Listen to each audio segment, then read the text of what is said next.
Добро утро, народе. Пак сме ние. Наспахме се. Чакай сега да се покажа и аз. Ето ме и мене. Наспахме се. И какво прави човек, като се наспи? Естествено почва да яде. Защото вчера си изгубихме около 100 грама от телесната маса и сега трябва да наваксаме. Естествено, че яде, но трябва да пие и кафе. Ние пихме. А, И кучето хранихме. Да. Много красиво кученце. Даже ми почна да ми лиже панталоните. Ужас.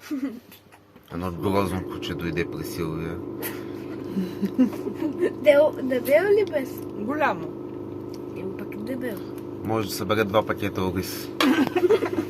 А, 2 пакета са малко.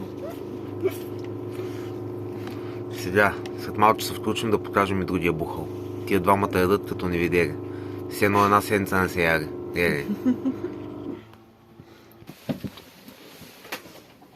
Еди да е пасме ние. Ето другия ми бухал.